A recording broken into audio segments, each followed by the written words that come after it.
पशुओं का तापमान बहुत ज़्यादा बढ़ गया है, यानी हाई टेम्परेचर हो गया है, कंट्रोल नहीं हो पा रहा है। कई तरह के जो ट्रीटमेंट हमने कर लिए हैं फिर भी पशु ठीक नहीं हो पा रहा है। अब क्या करें? हमने कई तरह के जो बुखार के इंजेक्शन, जो टेम्परेचर को तोड़ने के जो इंजेक्शन आते हैं वह इंजेक्शन हम लगवा चुके हैं, फिर भी पशु कंट्रोल नहीं हो पा रहा है। जिस प्रकार से मेलोनेक्स प्लस इंजेक्शन है, अदर इंजेक्शन है, जो वेटालजिन है या अदर जो इंजेक्शन आते हैं टेम्परेचर को कंट्रोल करने के लिए, वह इंजेक्शन भी हमने साथ में लगा दिए, फिर भी पशु का टेम्परेचर कंट्रोल नहीं हो रहा है। साथ में पशु का टेम्परेचर तो हाई है, साथ में पशु मुंह फाड़ करके सांस ले रहा है, पशु खाना पीना नहीं कर रहा है। इस तरह की स्थिति पशुओं में अब फील्ड के अंदर सबसे ज़्यादातर देखने को मिलती है।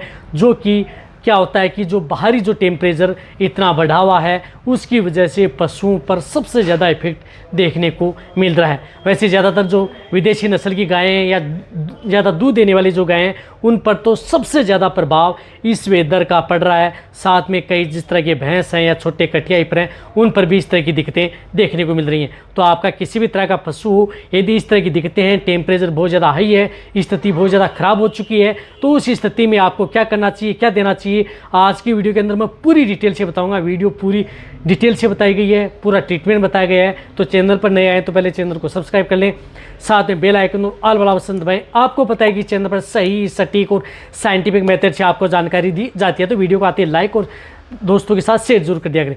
देखो, पशुओं में इस तरह की जो स्थिति देखने को मिल रही है वह हो रही है टेम्परेचर हाई होने के कारण। जिस तरह से टेम्परेचर बहुत ज़्यादा हाई हो रहा है उसकी वजह से पशुओं की ये हालत बहुत ज़्यादा ख़राब हो रही है। तो पहले तो आपको बताना चाहता हूँ कि आप जहाँ तक हो सकता है आप अपने पशुओं की सावधानी बरतें जितना हो सकता है, जो मैंने कई वीडियो में बताया और लगभग पशुपालक जानते भी हैं कि पशु को यदि इस तरह की गर्मियों से बचाना है तो क्या करना चाहिए। फिर भी पशु क्या होता है कि यदि आप सब काम कर रहे हैं लेकिन फिर भी पशु का टेम्परेचर बढ़ रहा है। देखो, उस स्थिति में क्या होता है कि कई बार इस तरह की दिक्कत हो जाती है कि आपने जो एंटीपायरेटिक इंजेक्शन लगा दिए हैं, टेम्परेचर हाई वाले इंजेक्शन भी पशुओं को लगा दिए हैं, फिर भी पशुओं को कंट्रोल नहीं हो पा रहा है।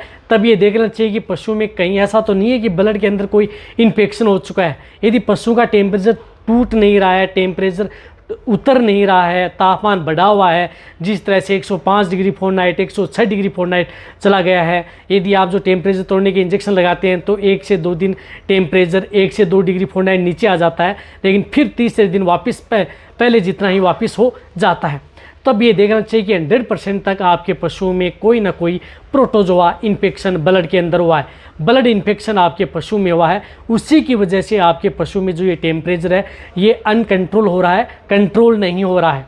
तो उस स्थिति में आपको इंजेक्शन लगाने हैं। उस स्थिति में जिस प्रकार से एक तो इंजेक्शन आप बेरिनिल का उपयोग कर सकते हैं।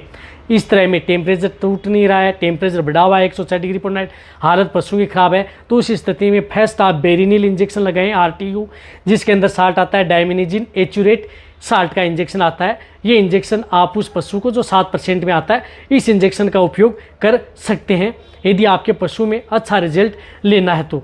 अब देखो, इस इंजेक्शन की डोज क्या है। अब इस इंजेक्शन की डोज जिस प्रकार से 1 ml पर 25 kg बॉडी वेट तक आप इस इंजेक्शन का उपयोग कर सकते हैं, या वैसे यदि टेम्परेचर ज़्यादा है तो 1 ml पर 20 kg बॉडी वेट, यानी 20 kg बॉडी वेट तक आप, और इसकी डोज बढ़ाई भी जा सकती है। जैसे जो लार्ज एनिमल्स हैं, 400-500 kg के पशु हैं, तो उनमें आप बेरिनिल RTU का इंजेक्शन 20 ml से लेकर के 30 ml यानी 30 ml तक आप उस इंजेक्शन का उपयोग ओनली ऑन इंट्रामस्कुलर, सिर्फ आपको इंट्रामस्कुलर, डीप इंट्रामस्कुलर आपको ये इंजेक्शन लगाना है यदि आपको अच्छा रिजल्ट लेना है। यदि आपको अच्छा रिजल्ट है तो मिड नेक में यदि आप इस इंजेक्शन का उपयोग कर सकते हैं, जहाँ तक हो तो आप मिड नेक में लगाएं, गर्दन के बीच के भाग में अच्छा रिजल्ट लेना है। यदि आपका पशु प्रेग्नेंट है, यदि प्रेगनेंसी स्टेज में है, तो आप सेप इंजेक्शन भी लगा सकते हैं। जिस प्रकार से प्रोजोमिन इंजेक्शन आता है जिसके अंदर साल्ट आता है डायमिनिचिन डाइचूरेट फेनाजोन साल्ट का जो इंजेक्शन प्रोजोमिन आता है, उस इंजेक्शन का उपयोग भी आप कर सकते हैं। डोज यही है, सेम टू सेम, डोज में कोई बदलाव नहीं है। ये आप प्रेग्नेंट पशु हैं उनको दे सकते हैं, सेफ रहता है जो प्रोजोमिन इंजेक्शन आता है। बेरिनिल हालांकि सेफ नहीं माना जाता है प्रेग्नेंट पशु के लिए। तो ये इंजेक्शन आपको लगाना है, सिर्फ सिंगल डोज देनी है आपको।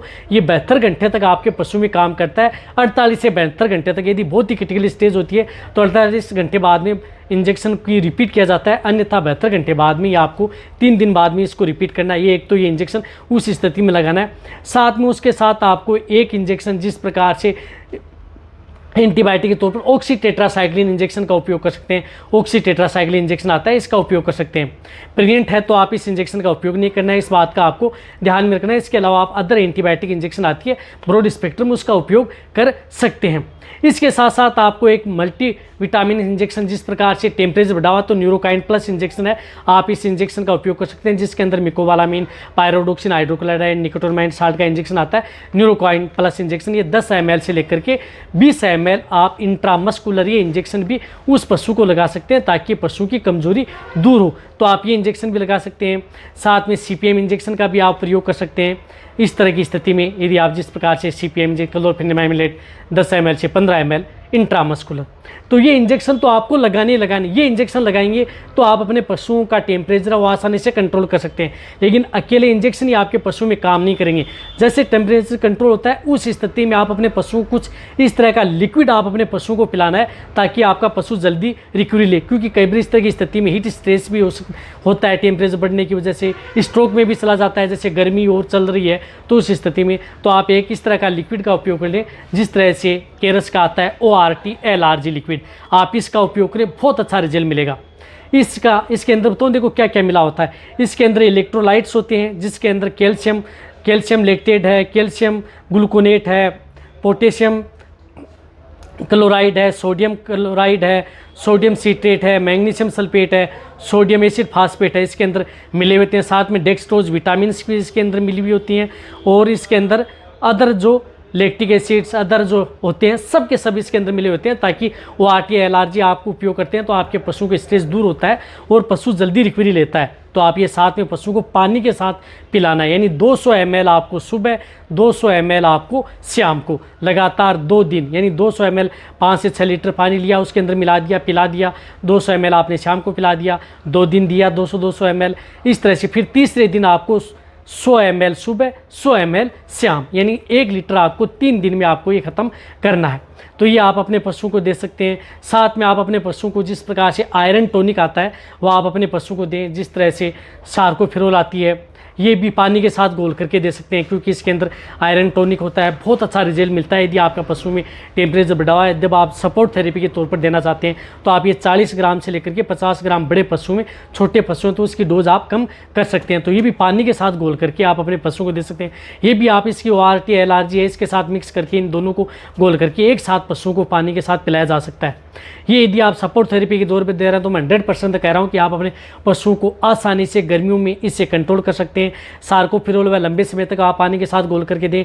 ORT LRG आपको 1 लीटर से 2 लीटर आप उस पशु को दें, बीच बीच में आप अपने पशु को पिलाते रहें ताकि आपका पशु कंट्रोल होता रहे। साथ में पशु का टेम्परेचर न बढ़े तो उसके साथ पैरासीटामोल जो बोलस आती हैं उनका आप उपयोग कर सकते हैं। पैरासीटामोल बोलस 2 बोलस, जिस प्रकार से बड़े पशुओं के लिए 2 बोलस सुबह, 2 बोलस शाम, 2 से 3 दिन बीच बीच में आप अपने पशु को ये भी देते रहें ताकि टेम्परेचर भी कंट्रोल रहे।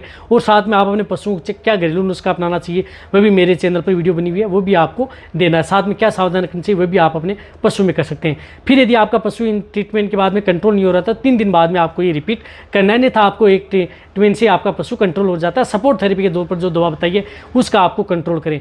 मैं कह रहा हूँ कि इस तरह की स्थिति में आप अपने पशु को आसानी से कंट्रोल कर सकते हैं। जो फील्ड के अंदर हम केस देखते हैं और इस तरह की जो ट्रीटमेंट हम दिलाते हैं, जो प्रैक्टिकल ट्रीटमेंट है ये बताया आपको, और बेटर रिजल्ट आपके पशु में देखना। तो वीडियो जितना हो सकता है शेयर करें, इसी तरह से वीडियो देखते रहें। थैंक्स, धन्यवाद।